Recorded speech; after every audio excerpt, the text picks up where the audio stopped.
Resultados da reforma. Ainda temos um tempinho, vamos tentar falar mais um pouquinho.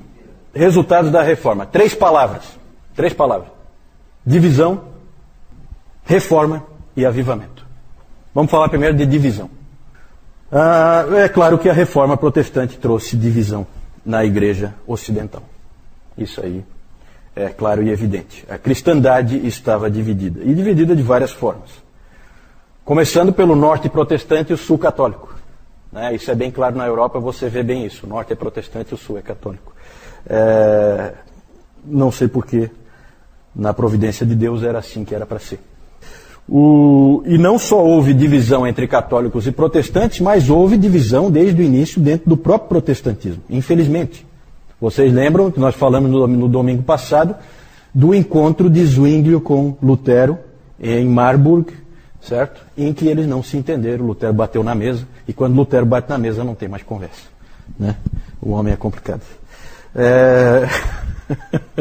Apesar do Melanchthon sempre querer unir os protestantes, né? E o Calvino também. O Calvino tentou por um tempo, depois ele viu que não tinha mais jeito também. Ele nunca acreditou que ia dar para unir católicos com protestantes, porque era inviável. Mas entre os protestantes, o Calvino também queria ver união. Então, na verdade, 3 grandes divisões no protestantismo. Podemos aí ter 90% dos protestantes estão aí. Os outros 10% você vai ter dentro de grupos radicais, né? Anabatistas, grupos menores, certo? Mas os grandes grupos são os luteranos, os reformados e os anglicanos. Esses reformados aparecem em vários lugares. Em Genebra é reformado, em Zurique é reformado, você tem os huguenotes na França, que são perseguidos, mas são reformados também. Os holandeses, né? Lá também, igreja reformada. Então, reformados é uma coisa que pega mais países, né? Os luteranos pegam mais em torno da Alemanha. Não só a Alemanha, mas também aqueles outros países que tem ali, Boêmia, Morávia, na época, né? Vamos falar um pouquinho da França, acho que é interessante, para não deixar de fora os huguenotes.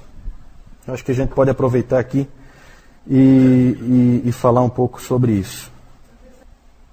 Sim, não, é que eu quero falar especificamente dos reformados, só que na França, os huguenotes, assim chamados, certo? Não sei por que o nome deles, esse era o nome que os inimigos davam para eles, né? Huguenotes. Eu acho que é interessante a gente falar um pouquinho deles. Não tem como a gente entrar em detalhes, mas eles são importantes inclusive para a história da igreja no Brasil, né? Porque nós poderíamos ter tido uma colonização de huguenotes aqui, né? Não tivemos por muito pouco, certo? Graças aos heróis da sua infância, José de Anchieta e Manuel da Nóbrega, que convenceram o Mendes Sá para mandar o Estácio de Sá lá matar todo mundo, certo? Então aqueles heróis seus, né? Da infância, certo?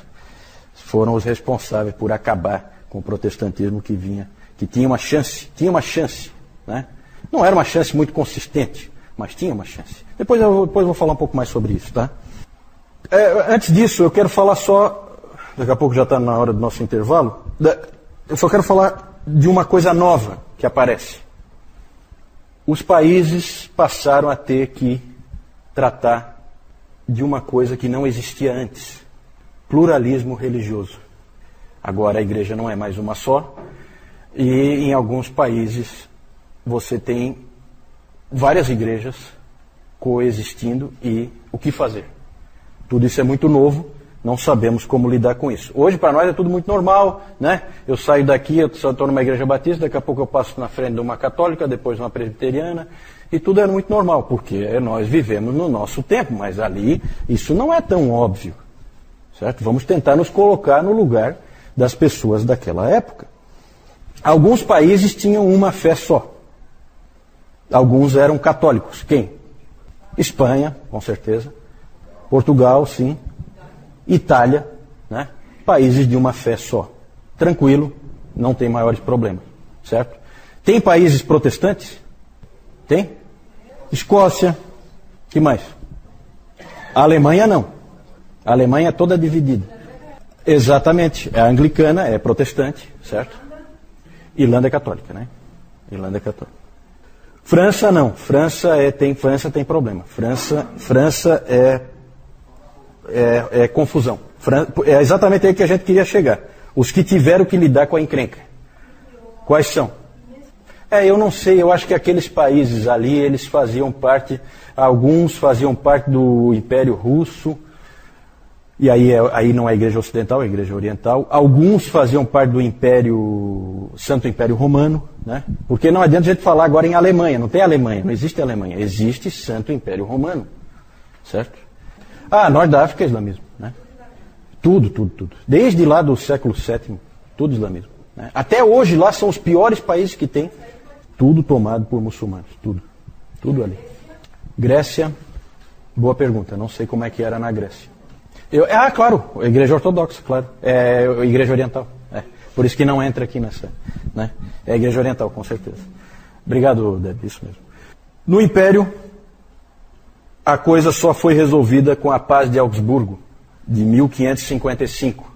Foi assinado um acordo, o acordo era mais ou menos o seguinte, para simplificar, certo? Porque o Santo Império Romano é formado de vários reinos, certo? Pequenos reinos ali, como a Saxônia, por exemplo, nós falamos da Saxônia.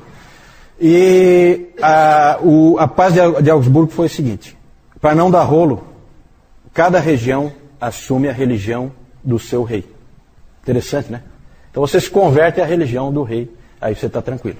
Senão você sai porque ali não pode ficar, né? Então eles não permitiram assim um pluralismo realmente, né? Eles na verdade acharam uma outra solução. Você tem, dentro do Santo Império Romano, depende do reino que você está, é católico ou é protestante. Na França, nós temos uma minoria calvinista e um reino fortemente católico. Esse é problema, isso é explosivo. Por isso houve forte perseguição aos huguenotes.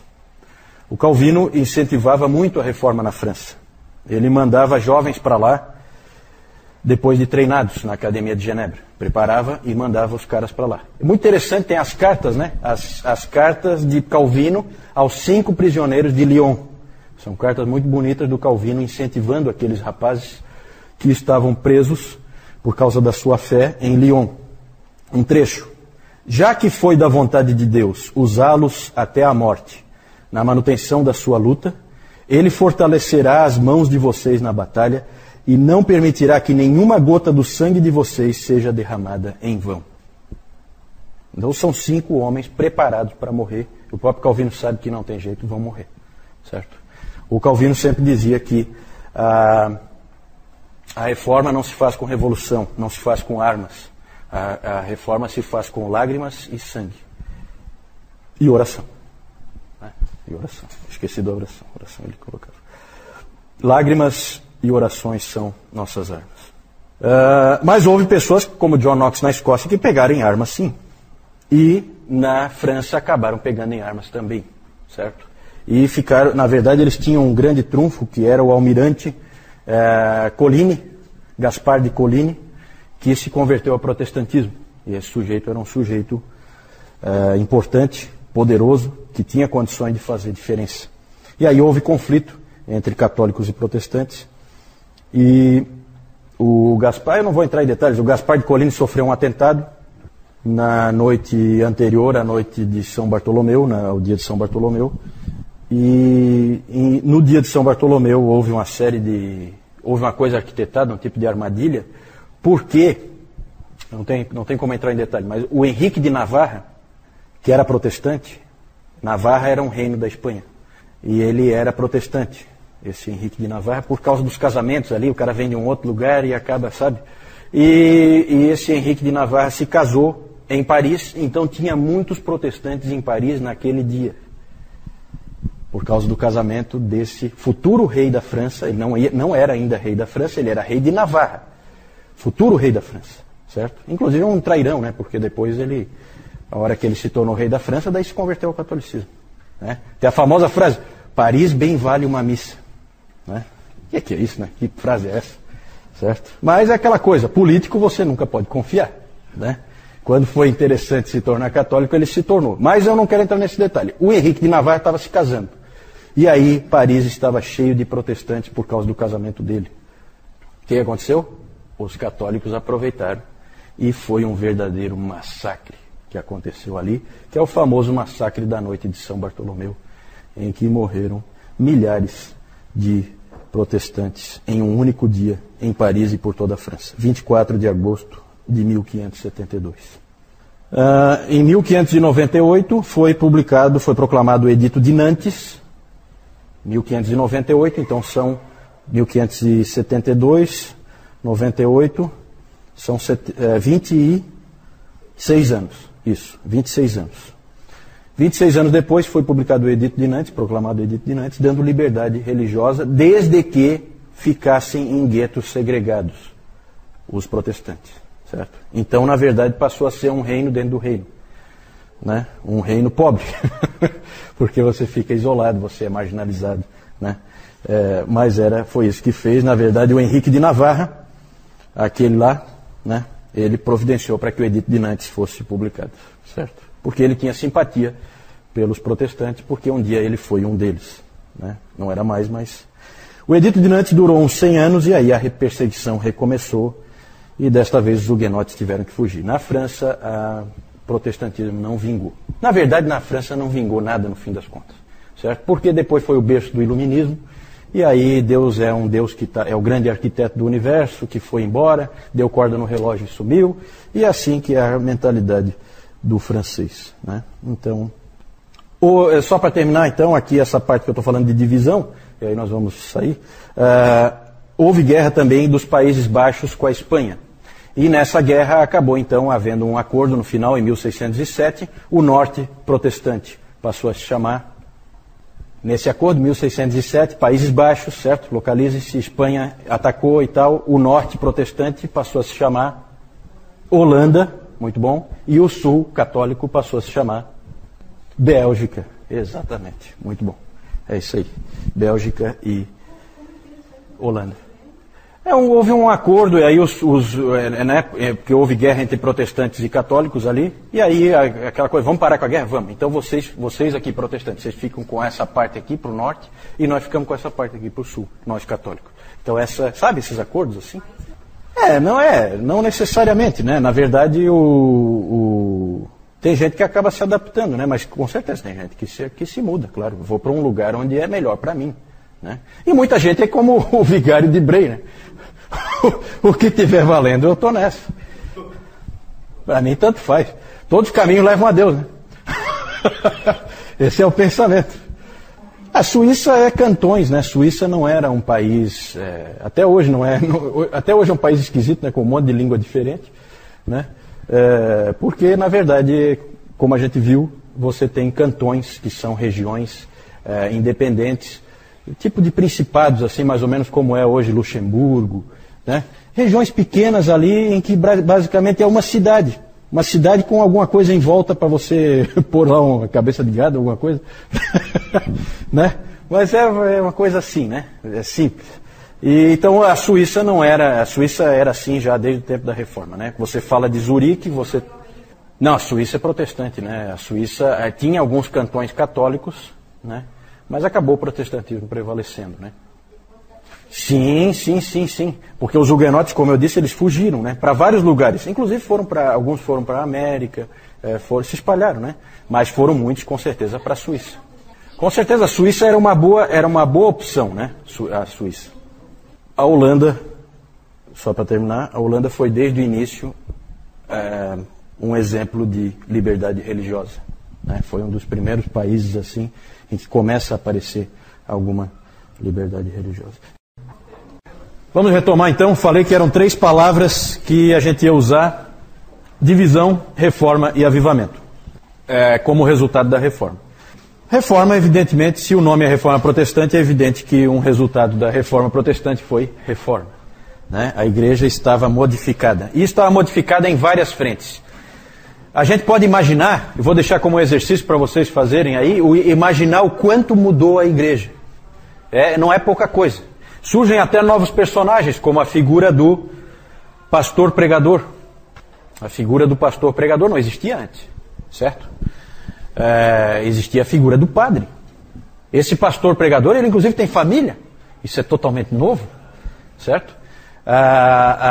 E o padre, onde é que é o habitat natural do padre? O altar, não, mas em termos da vida de igreja, é o altar e o confessionário, certo? Então ele reza a missa, ele eleva aquela hóstia e ele ouve a confissão das pessoas, basicamente é isso que ele faz. E agora a figura do pastor pregador, ela é bem diferente, o habitat dele passa a ser o local onde ele estuda a palavra, ele é um estudioso da palavra, a sala de estudos e o púlpito onde ele prega, certo? São coisas novas, gente, tudo isso aí é novo. Outras coisas interessantes, em 1523, o Zwinglio, já falamos do Zwinglio, ele começou a usar a túnica acadêmica, certo? Vocês já viram o próprio, aqui na própria capa do livro Os Puritanos, Suas Origens e Seus Sucessores, tem uma foto do Lloyd Jones em que ele aparece com aquela túnica, né? Que é muito comum. Os pastores usavam uma túnica. Você vai numa, não sei como é que está hoje, eu acho que não tem mais, né? Eu acho que não tem mais, né? Na luterana não se usa mais, né? Ainda usa a túnica, né? Então era comum os pastores protestantes usarem essa túnica. Na verdade, em vez a estola sacerdotal e coisa, não. Nada desse tipo de simbolismo. O simbolismo era de um acadêmico, um estudioso. Quem vinha ali pregar é um estudioso da palavra. Né? Então por isso que ele vinha assim de beca, parece que ele está vindo numa formatura. Né? O Zwinglio que começou com isso aí. E realmente os pastores protestantes, quando iam pregar, eles sempre estavam com aquela túnica. E na teologia, né, nós tivemos enormes mudanças, surgiram várias confissões protestantes. A Confissão de Augsburgo, de 1530, já falamos dela, né, escrita pelo Melanchthon. E também, no caso dos luteranos, eles têm como regra a Confissão de Augsburgo, junto com, principalmente, a Fórmula da Concórdia, de 1580. Ali houve um acordo quanto a monergismo, sinergismo e tal, essa coisa toda que nós já comentamos um pouco. Dentro do ramo reformado, você tem a Confissão Gálica, escrita por Calvino, certo? Foi ele que escreveu. A Confissão Escocesa, já falamos, escrita por Knox e mais 5 Joões. A Confissão Belga, escrita pelo Guido de Bré, que foi executado pelos espanhóis, certo? A Confissão Belga. A Segunda Confissão Helvética, que nós falamos aqui, escrita pelo Heinrich Bullinger, o genro do Zwinglio e sucessor do Zwinglio. E também a Confissão de Heidelberg. Essa é uma confissão muito legal, muito interessante, que era usada pela comunidade reformada da Alemanha, certo? Porque na Alemanha tinha também reformados, não tinha só luteranos. No Palatinato, que é uma região que tem lá, eles tinham muitos reformados. E aí o Zacarias Ursino, e um outro que eu não lembro o primeiro nome dele, o Oleviano, esses dois escreveram a Confissão de Heidelberg. Bem interessante também. Os 39 artigos da Igreja Anglicana, todas essas várias confissões aí protestantes surgiram. A música foi um grande legado também. Muitos hinos bonitos, muita composição musical, os salmos, né, todos os salmos musicados. Eu coloquei aí só um lembrete em relação à economia, tá? Cuidado, gente, com o que dizem nessa questão da economia, tá? Max Weber foi um sociólogo e economista da virada do século XIX para o XX, e ele escreveu um livro famoso, extremamente influente, cujo título é A Ética Protestante e o Espírito do Capitalismo, certo? E aí ele faz uma vinculação do calvinismo com o capitalismo, que é muito comum os jovens, quando estão na escola, estudarem que calvinismo e capitalismo andam juntos. Nada mais longe da verdade. O calvinismo não tem nada a ver com o capitalismo, são coisas completamente independentes, não há relação alguma, certo? Isso aí é uma opinião do Max Weber, muito mal calcada em fatos, certo? Pelo contrário, os reformadores sempre disseram que os cristãos devem cuidar dos pobres, porque Deus é o advogado dos pobres, certo? Isso é bíblico. Certo. Eu acho que aí tem um pouquinho de forçação de barra. Mas é interessante a Jussara colocar esse elemento, porque realmente pode ser uma interpretação equivocada do que o Max Weber colocou, né? Mas eu não quero entrar nisso não, isso é só um lembretezinho. Vamos lá. Reforma, então, mais do que evidente. Nós nem conseguimos falar de tudo que houve em termos de reforma na teologia, né? Quantas coisas eu deixei de falar no domingo passado, né? Propositalmente, porque nós não temos tempo. Sacerdócio universal de todos os crentes, certo? Livre exame das Escrituras. Tudo isso são presentes que nós ganhamos de Deus através dos reformadores. A terceira palavra, pode passar aí, avivamento. Sempre há uma questão clara, a reforma foi um avivamento? Foi um movimento de avivamento? Sempre há discussão quanto a isso aí, né? Aquele período dos reformadores foi um avivamento? Gente, muitas coisas absurdas aconteceram. Guerras, derramamento de sangue, erros, excessos, divisões. O próprio Lutero, ele pensou em desistir de tudo, mais de uma vez, porque ele achava que as pessoas não estavam vivendo de acordo com o que elas criam, certo? Então ele tinha vontade, às vezes, de largar tudo, porque muitas vezes o indivíduo vinha e dizia, não, eu sou um luterano e tal, e a vida dele é um desastre. E por quê? A gente sabe, houve muito uso político do momento também, né? Pessoas não sinceras entraram junto, e isso a gente vê no próprio filme do Lutero, isso também está retratado, né? Mas até os católicos reconhecem que ocorreram transformações na vida e na espiritualidade das pessoas. Eu acho que até a própria igreja, como nós vimos, a própria igreja católica romana foi afetada, certo? Até ela melhorou depois da reforma protestante. Tantas coisas que a gente deixou de falar, eu não tenho como falar, né? Falei aí o livre exemplo da Escritura, as marcas da verdadeira igreja, né? Pregação da palavra, nada de sucessão apostólica. Pregação da palavra, fiel, né? Pregação da palavra com fidelidade, administração correta dos sacramentos e exercício da disciplina eclesiástica. As marcas da verdadeira igreja. Tudo isso aí são herança dos reformadores. Não temos tempo para nos aprofundar, temos que seguir em frente.